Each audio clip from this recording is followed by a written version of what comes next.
So today we're going to talk about recovery gear, trail gear that you want to take out if you're going to go off on a trail ride and you may have, some difficult obstacles to get over, around, or through. So we're going to talk about equipment. Let's take a walk around the Jeep and I'll show you what I've got. This is what I take out. Just for example, I took this stuff out last week when me and a couple buddies went out, and it was all we needed. So if you need more, additional gear, which I take out if I'm going out to Moab or I'm going out to Colorado, or if I'm going and I know I'm gonna probably break something, then I'll bring my extra parts and that stuff. But that's not what we're getting into today. Today it's gonna be walking around a Jeep, see what I've got, see what I take. Could be possible suggestions that you didn't think about or that you do have. So it's not a exhaustive list. It's not meant to be a list at all. It's just meant to be suggestions of, this is what I take when I go, and it's never failed me. And I could, even if I go off and I'm just doing a recon and I'm not planning on getting in trouble, and I do, it's everything that I have I can easily self-recover. So, and again, self-recovery is not stuck. It's just an opportunity to use your equipment. So let's take off and start right here with my CB. It's a Cobra 40 channel mounted right above on the roll bar cross member. To go along with the CB, I have two handhelds that I carry right here. They're just little cheap Midlands, but they've got good range if you want to scout a trail and stay in contact with the rest of the group or the person in back of you. Or you can also use it if you're spotting. You can be talking to the driver while you're spotting them instead of yelling if there's lots of noise or whatever have you. So those are good to have as well. They're just little handhelds. Probably got half a mile range on them. So there's always that. All right. So next, you go to the back seat, right behind my driver's seat. We've got two fire extinguishers. Always have fire extinguishers handy. You just never know what's going to happen out there. So, toolbox full of just basic tools. And once we get done walking around and checking out all the stuff that I have, I will set everything out and show you exactly what I have. So that's inside. I sometimes carry a axe if I know I'm going to have to clear trails, or my handy dandy chainsaw, my Husqvarna chainsaw that I got for Christmas last year, but I don't have that in there right now. So as we come around to the back, this Viking kit is a set of jumper cables. Can't go wrong with jumper cables. I've got a high lift jack base, 3-foot shovel, my spare tire.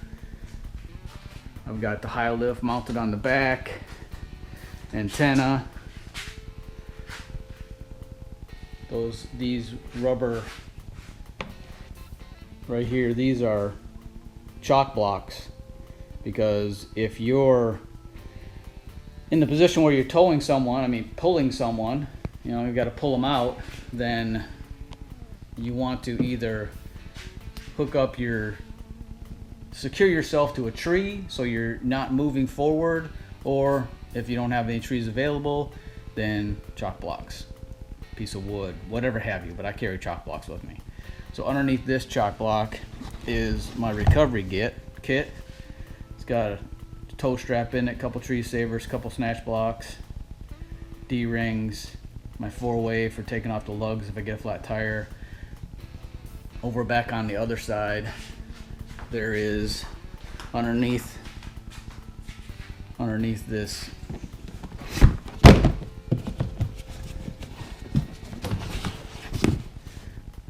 heavy duty jumper cables. 20 foot, 2 gauge. The bigger the gauge, the more current you can pass through it and doesn't heat up if you're trying to jump start. In this bag right here is another toe strap and snatch block. So that's basically the gear that I have, except for the most important part that everybody needs to have, and that's some sort of a winch. Doesn't matter what the make is, doesn't matter what the brand is, it's personal preference. Doesn't matter if it's steel cable or synthetic cable like I have, synthetic rope. It matters that you have one. I actually have a factor 55 end on mine, so that when I'm hooking up, whatever I'm hooking up is a closed loop. Again, things that we'll get into in the other video.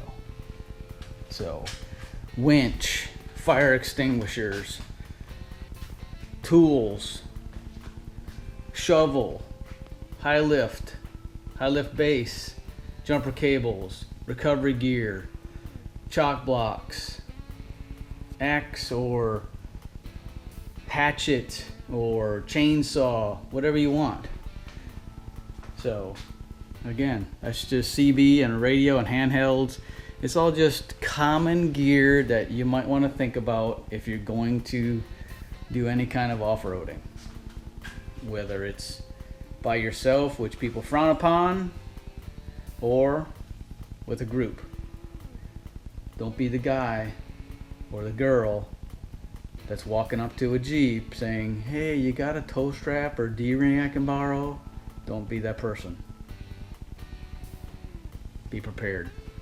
Alright, I'm going to break all this stuff out and we'll go into it individually, and I'll show you exactly the gear that I'm talking about, because I might say snatch block, you don't know what that is, or shackle or D-ring, you don't know what that is. Size of jumper cables, you might not know what a 2 gauge wire looks like. Just basic stuff. Alright, so I'm back, and as you can see, I've got everything laid out that was inside the Jeep, except for the high lift jack is still mounted and the CB is still mounted. Other than that, this is what I've got. Okay, this is just a small plastic toolbox that has just basic tools in it. You know, socket sets, wrench sets, crescent wrenches, ratchets, pliers, screwdrivers, just basic stuff that you're gonna need on. You don't need every single piece of tool. If I did, sitting over there is a 300 piece that I take if I'm going on long trips, and I might need more gear. So nice little hatchet tucks right inside there. You know, additional gear that I've learned from a previous trip to Roush Creek. Someone needed a tube cutter. Had to bust a brake line, so I went home and promptly added that to my kit. So that's what happens. That's how you increase your kit with important tools, is the fact that, from experience, just like that little tube bender cutter, I needed it on a trail, didn't have one, made do with a hacksaw, gave the guy a hacksaw, boom, now I've got a different opinion of what tools I need. So the zip ties in there as well, you can't go anywhere without those.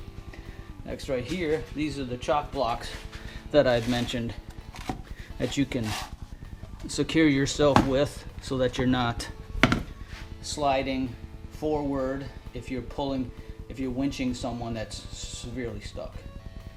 And here's the jumper cables, very large. I mean, the wire is a 2 gauge. This is the size of my index finger. Those little thin ones that you can buy, they're fine, but if you're trying to jump start someone quickly, they just take too long. The larger ones are better, in my opinion. Let's go back down here. I use my bag. You can use your bag for a dampener. Get my flip-flops out of there. You can use your bag as a dampener if you're winching and you got your line extended. I additionally have a wide tree saver and a narrow tree saver. Doesn't matter, they both work exactly the same. They wrap around a tree so you don't damage the bark. And then right here is a snatch block, one of two. It's a 19,000 pound max load. It's basically a pulley. People say snatch block, that's what it's called. As you can see by the marks on it, I have used it. My stuff does get used. So this is your pulley slash snatch block. The line feeds through here, and you hook this up to a D-ring and another up to your tree saver if you want to redirect a line, or even double your winch capacity, but again, that will be in a later video. These are shackles or D-rings or whatever you want to call them. I always have a couple spare. I have them all over the Jeep. These are pretty much permanently affixed. They don't come off unless you got tools. So I carry a couple of spare so that I can just attach to them. Set of nice leather gloves. We also got a 30-foot tow strap that's worn out, and that's why I have another one. Shovel, fire extinguishers. You can see that they're good. I just saw on Motor Trend, Two Guys Garage. I'll put the link in the bottom. They've got a new disposable fire extinguisher. I mean, that's a 2-pound fire extinguisher, maybe 1, but this has the equivalent of a 5-pound fire extinguisher, and it is ignited like a flare, and it will spray for almost 2 or 3 minutes, they said, in order to take care of it. And they're the size of a flashlight. So there's my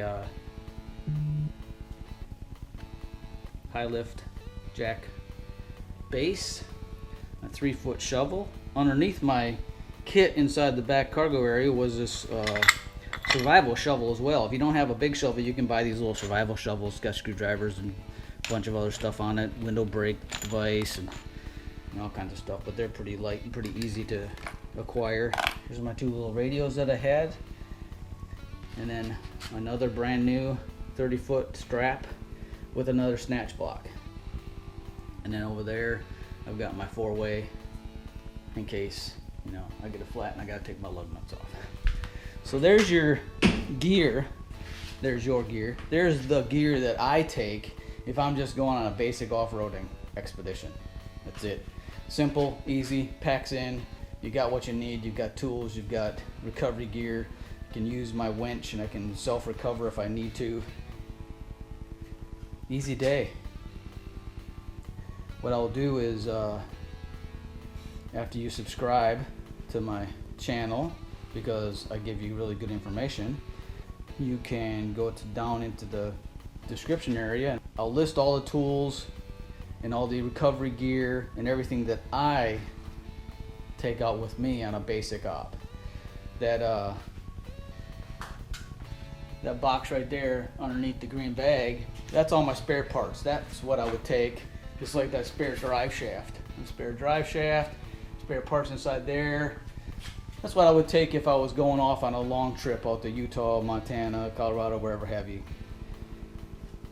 But anyway, all this stuff will be listed in the description, and that's basically it. I just wanted to get this basic information out there for you guys, because recently people going out and not having any recovery gear,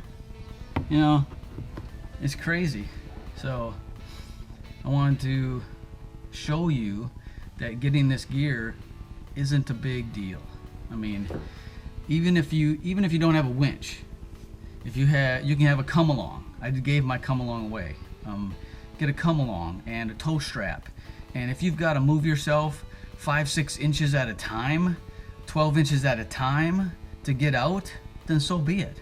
At least you have a way to get out of whatever predicament you've gotten yourself into. Get a piece here, get a piece there. Wheel safe, wheel smart. Let people know where you're going.